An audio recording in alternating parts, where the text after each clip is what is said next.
Hello, everyone.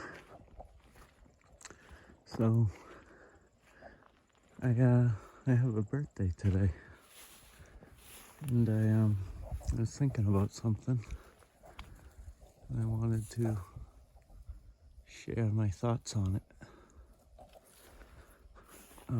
About spiritual awakening and sort of what that means. At least what my experience of it is. Hey, Peggy. So, I had a birthday today, and I literally had to ask my wife how old I was. I knew it was somewhere in my 40s, but I wasn't 100% sure. So, the reason for that is spiritual awakening is sort of in my estimation, or at least a huge important part of it, is a shift in identity. It's not about some, some sky daddy or some connection with, some being, although I'm not saying that it can't be. It's just not my experience. It's more of a shift from identity as like a body with a brain, identity as this pop-up off of Earth, and shifting to a larger identity, a more cosmic identity. So, let me explain.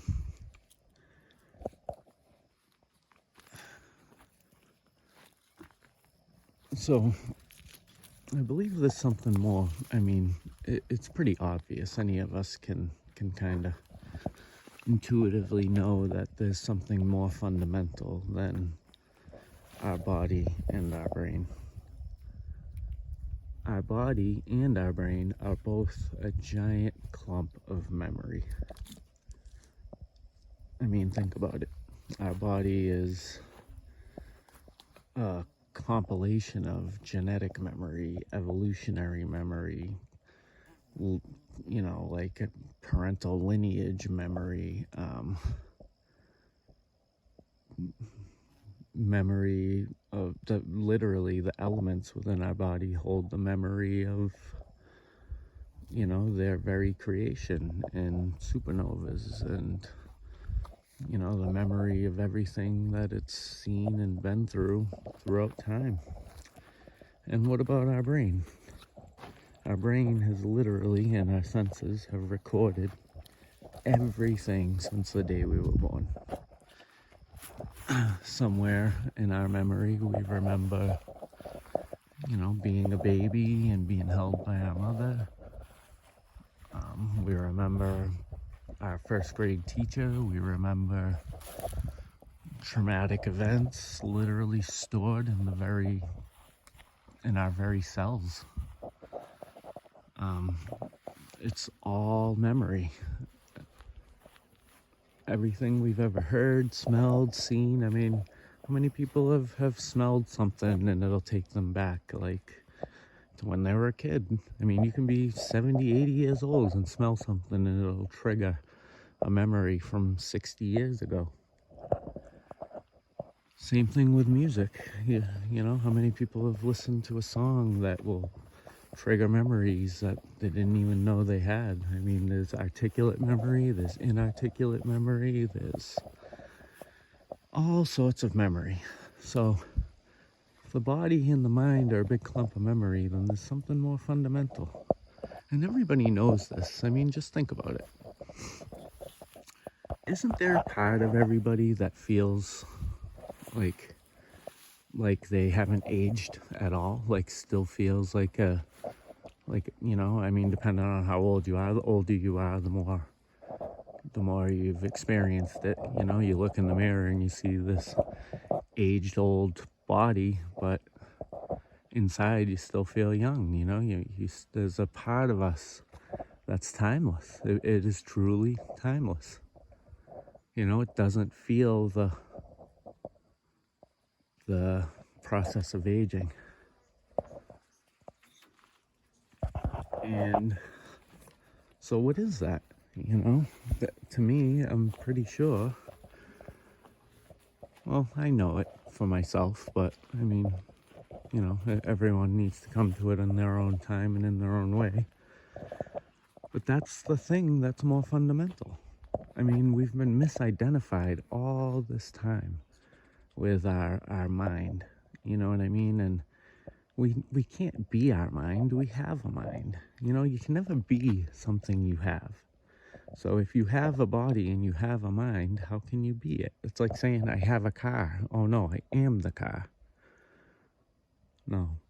See, our body and our mind is the vehicle. This is the way I like to think of it, is the vehicle for that timeless part of us. I mean, you might want to call it the soul. I mean, you can call it many different things. It depends on where you're from, what your culture is, what your upbringing is, all these things. Another form of memory. But it's, you could call it the soul, you could call it consciousness, you could call it your essence. I mean, you can call it lots of different things. But it's there in every person, you know, and our body and our mind, this setup that we inhabit, is the vehicle for that part of us to come into the world and to live in the world and to have experiences. You know, I think of the earth as a school for consciousness, a life as school for consciousness. It's, you know, it's like you can explain to somebody what something's like, but until you experience it, you don't really know. So experience is the teacher in a way. Like try explaining to someone what skydiving is like, right? But I mean, until you jump out of a plane and go flying off flying down towards the earth, you have no idea. You can only talk around something, and you really can't, you know, fully grasp something until you experience it. So moving, kind of, my spiritual awakening was sort of a shift in identity. It was like a realization that I'm not, you know, my body, that I'm not my mind, that I have these things, and these things they're mine. Well, for a little while, Mother Earth's loaning them to me, and someday I'll give them back. But what is me doesn't change, you know what I mean? Like the me, the actual me, what I am, is still there and will go on, and will probably someday have a new body, a new mind, and be having new experiences. So the idea of reincarnation. You know, I'm pretty sure we've lived many lives. I mean, if you were curious what you might have done in a past life, think about what things come to you very naturally, like things you never really, you don't have to like study hard or try hard with, like it just boom, like it's very natural, it just comes to you. Those are things that we probably, you know, did in another lifetime. I know there's lots of things like that for me.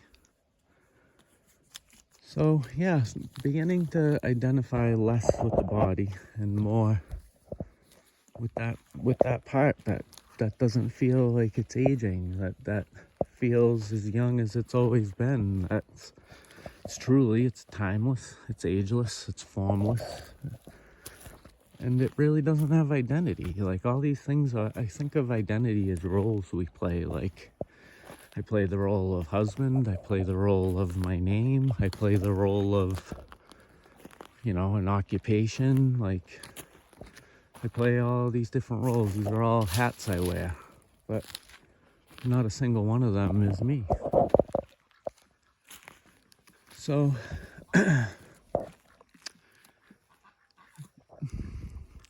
understanding that our intellect operates around our identity. So whatever you identify with is what your intellect operates around. This is a very important thing. So when you have a small identity, like your name, where you're from, what country you're from, like all these fucking identities that keep us trapped in a way, they keep us small, you know? And our intellect is also small.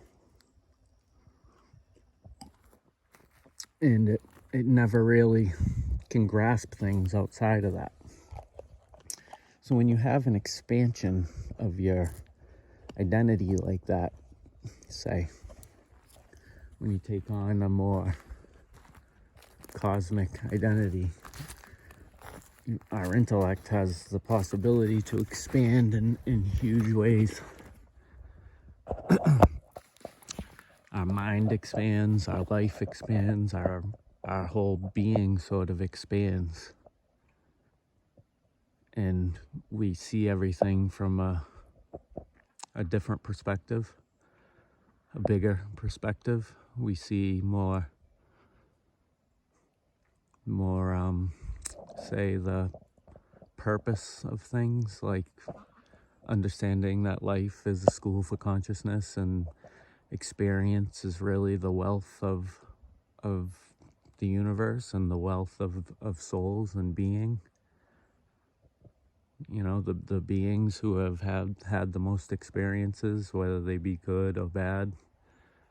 Because truthfully, I've learned far more from my mistakes and from my bad experiences than I ever have from any successes or any good experiences I've had. I mean, the good experiences are great and they fill you up, and, you know, of course we need them. I mean, that's what keeps us friggin' sane when we're experiencing, you know, the more darker aspects of existence. You know, but also seeing that the dark and the bad, so basically the dark serves the light. You know, as I talked before about, you know, the reality of duality and how, you know, that it's just what we label as bad and dark and awful and terrible, and it really serves to awaken the bigger things and the good and the light, and gives us contrast to see those. And, you know, in the end, at a higher perspective, there is no bad. There is, because if the bad awakens the good, then is the bad really bad? You know, it just, we see everything from a bigger, higher position, a higher perspective, a higher understanding, and it really smooths out life and allows us to have a sort of grace when we go through, you know, whatever we go through in life. And it offers a sort of lubrication to ease everything a bit. And it's really, really helpful, and it's good. And if more people came to this, the world would be a far better place. And someday it will. I mean, you know, again, look at all the bad and the ugly in the world. This will serve to awaken it, and this will serve to give the contrast, and all the bad, all the awful, all the terrible is literally serving the good, because it's serving to awaken it. And, you know, my guess is that's what we will see in the, you know, not too distant future. But yeah, so, you know, it's not really about, you know, any, like, you know, relationship with something or some, you know, crazy thing. To me, spiritual awakening is about, it's about the individual. It's about an expansion. Just like the universe is expanding, our consciousness is expanding. you know, and as we expand, we expand in identity as well. And we have many identities, and it's such a crazy thing in the world right now. It's with people identifying as this and identifying as that, and you know, I just think that some of those, like, somebody's pushing a conscious agenda to keep people small. You know, that we're going through the earth, the very earth, everybody. You know, we've gone from horse and buggy a couple of hundred years ago to who knows what will be a couple of hundred years from now. So, you know, humanity is awakening. It's been said by a few different people. One description I like is it's the flowering of human consciousness. You know, just as like a flower comes up and, you know, it pushes up, and then it opens. And it's a beautiful thing. And that's sort of what's happening with humanity, where we're becoming more wise, more, you know, I know it doesn't look like it out in the world if you watch the news and stuff like that, but people are getting smarter. They're waking up. They're, you know, a thing with the expansion of identity too is it awakens more of the human capabilities. This skin suit, this body has so much more capabilities than we've ever known, like intuition, like telepathy, like picking up on people's thoughts, or being able to walk in a room and feel the vibe of it, and you know, so many different things, and they're real. I went through this, I started to go through this in 2011, 2010, and so I've been on it for a while, and it's astonishing the level of intuition that I've developed over the years, and just it's crazy. Like, I literally, nobody, like, I can't be lied to. I automatically know within a second if somebody's lying to me, you know, and that would be a pretty valuable thing in the world today, with the level of lying that's constantly happening. And so, yeah, I mean, we need a spiritual awakening in a big way, and that may mean different things for different people. I'm not saying my experience is the only experience of it by any means.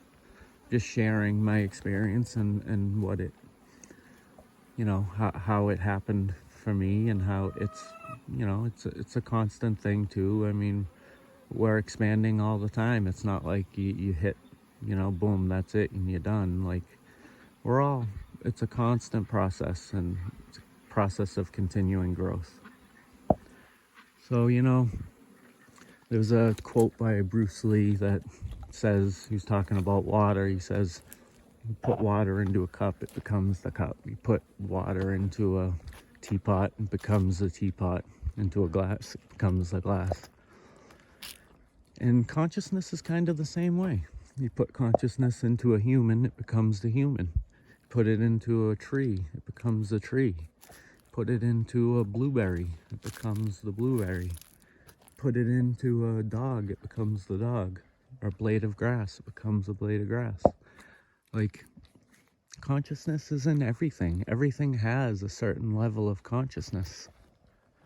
You know, a tree is alive, a blueberry bush is alive, the chickens are alive, and the very earth is alive, and it has consciousness. And if it didn't, we wouldn't be able to take the elements and make bodies out of it, and, you know, things of this. If you think about your body, I mean, for those people who think that they are their body, consider this.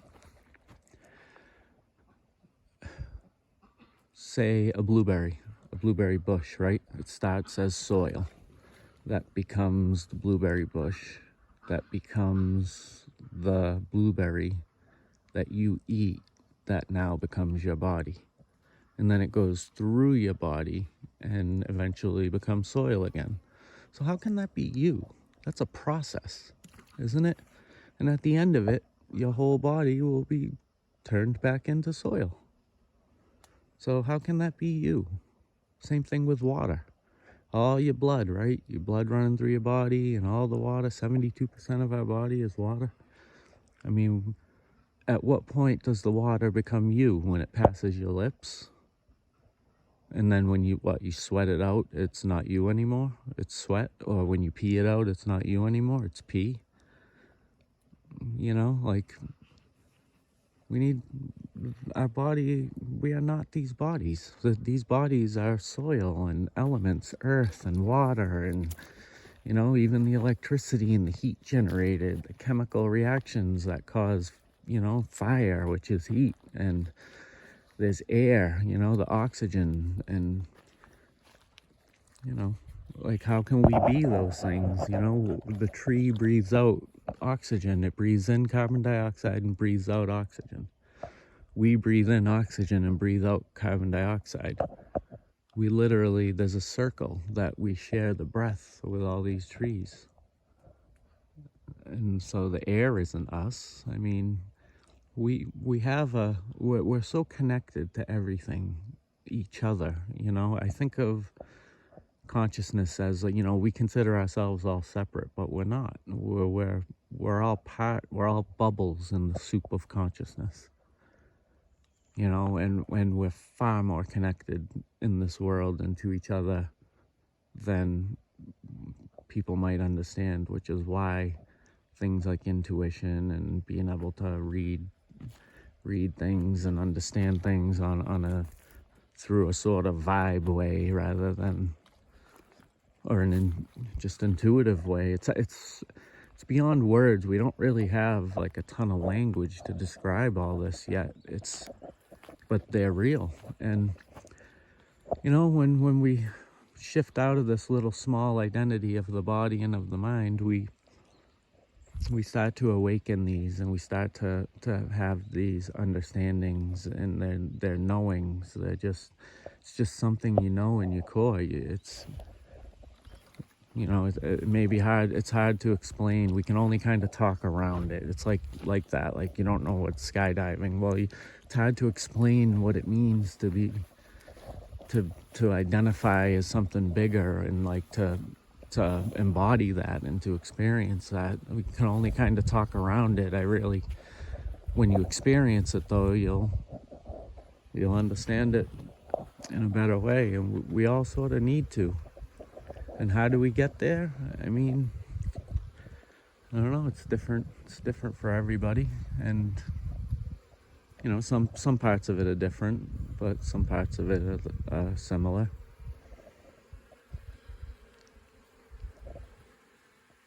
So I don't know.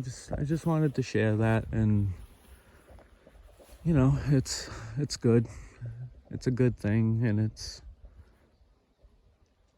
you know, help, like using law of attraction too, and all that. Like, that becomes so much easier, and, you know, like, we don't have to work so hard for everything, and we don't have to constantly be looking for fulfillment and, you know, all these things. Ultimately, this is what every human being wants. There's something fundamental in a human being that knows that it's the cosmos, that knows that it's consciousness, that knows that it's not the body and not the mind. And these small identities are stifling.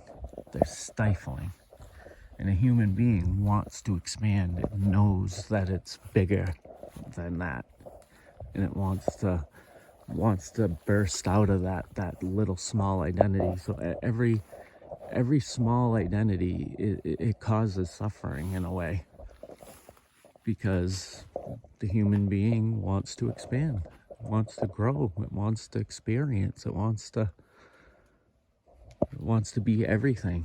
You know, if I give you $1 million, you're gonna want 1 billion. If I give you $1 billion, you're gonna want 1 trillion.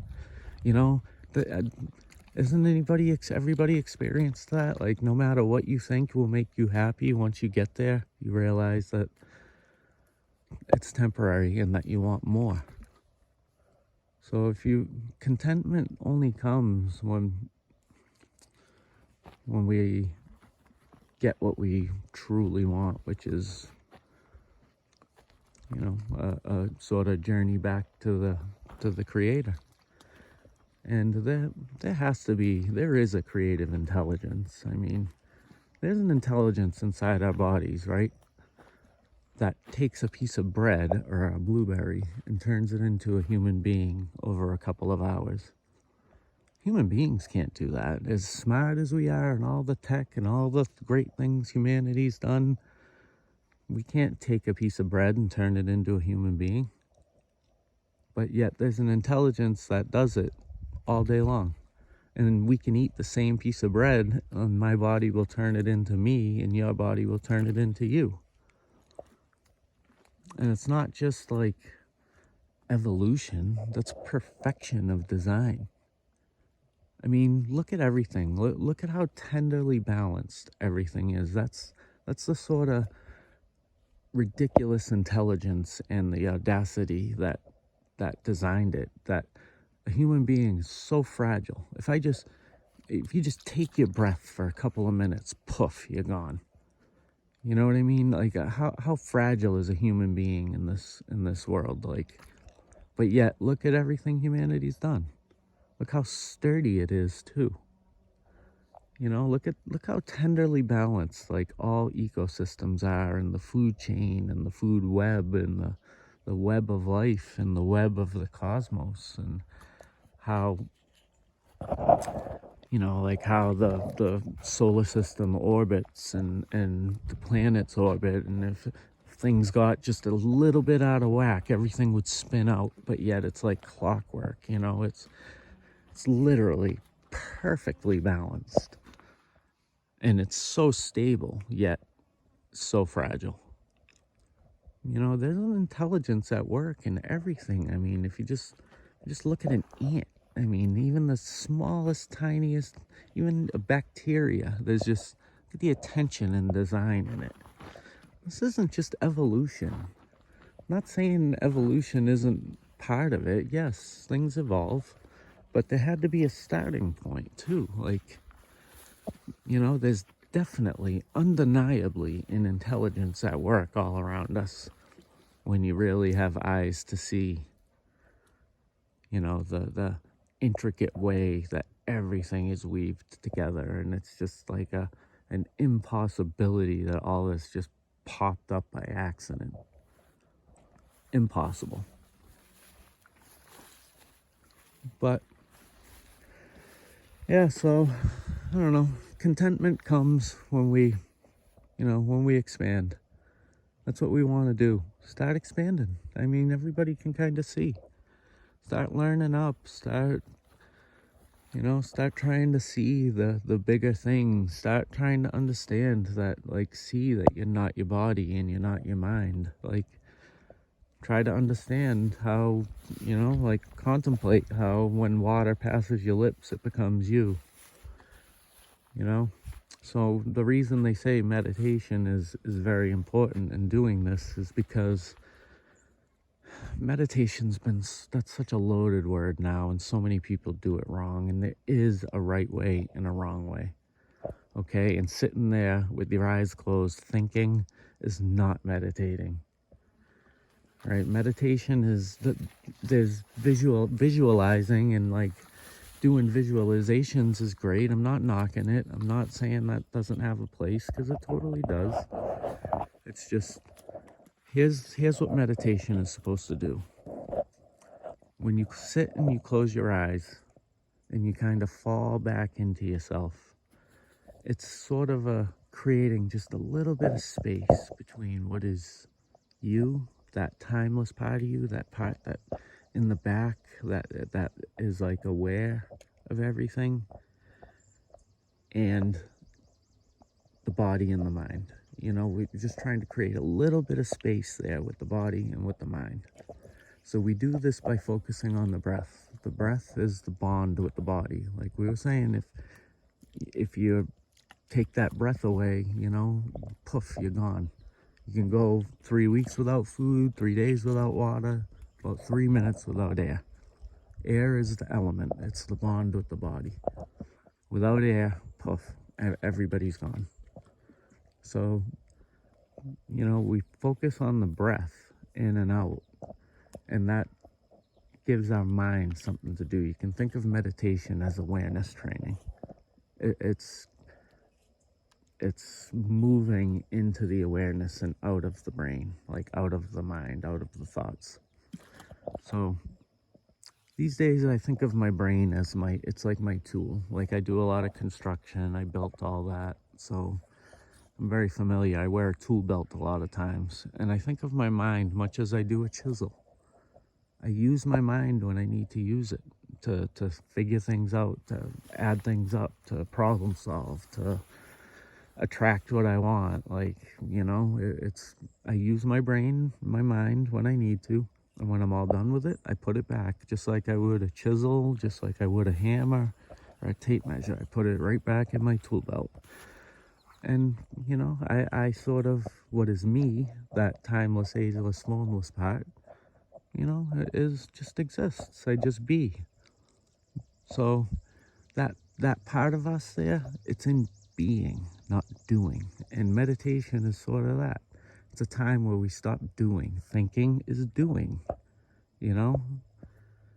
So the only way we can touch this bigger, larger part of our consciousness is through being. We're a human being, not a human doing. This fast-paced world and this craziness and this non-stop bombardment of information and all that, this is one of the reasons that people are suffering these days. It's not this human mechanism wasn't meant for that,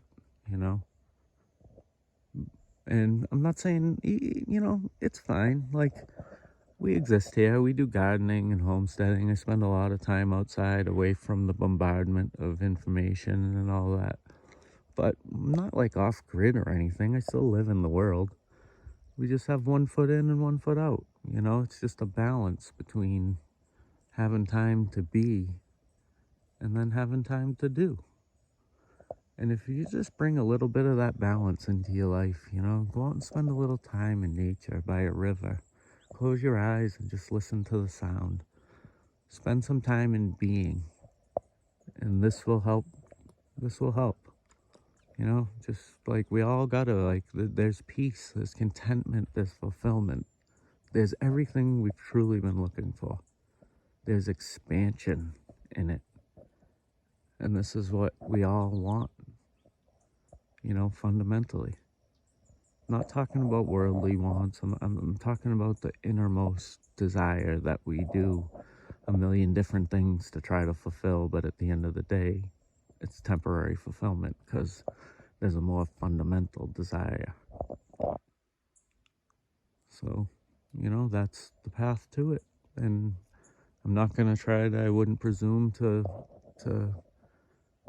say what everybody else's path is. It's not for me to say. But there are known tools, known things that are sort of universal, which is it's in being, not doing. Meditation is one of the tools to get there. And meditation is creating space between the mind and the body and what is me. And getting away from the constant bombardment of information and stimulation is also an important key. So, it's going to be hard at first. It's like anything. It's a skill. Meditation's a skill. And like riding a bike, you can't just be like, oh, I tried it, it didn't work. Bullshit. Like any skill, the first time you try it, you're probably not going to be good at it. But like anything, if you do it over and over again and you just keep at something, you build the muscle memory, you build the ability, you build the capability, you build the capacity to build up a little space for longer and longer and longer times. When you slow your breath down, like a 5-count inhale and a 5-count exhale. When you slow the breath, you slow the mind. And this is like, there's lots of little body hacks like that. And over time, you start to pick them up, and you get better and better. You can start with just breathing. They'll get somewhere quiet in the nature, in the woods, in your basement, whatever. And you just slow your breath. 5 count, inhale, 5 count, exhale. Nice and slow. If you have a racy mind, slow your breath and you'll slow your mind. And just fall back into yourself a little bit, and just inhale and exhale. Nice and slow. And everything will slow down and you can move into being. And, we're pleasant within ourselves. And it's a wonderful thing. And we don't need to buy anything or take anything to make it happen. It's always there. Just need to learn to access it, learn what the keys are to the door. All right, I've gone on long enough. I hope this helps someone. This has been my experience. These are some of the wonderful things about it. And yeah, good luck to everyone.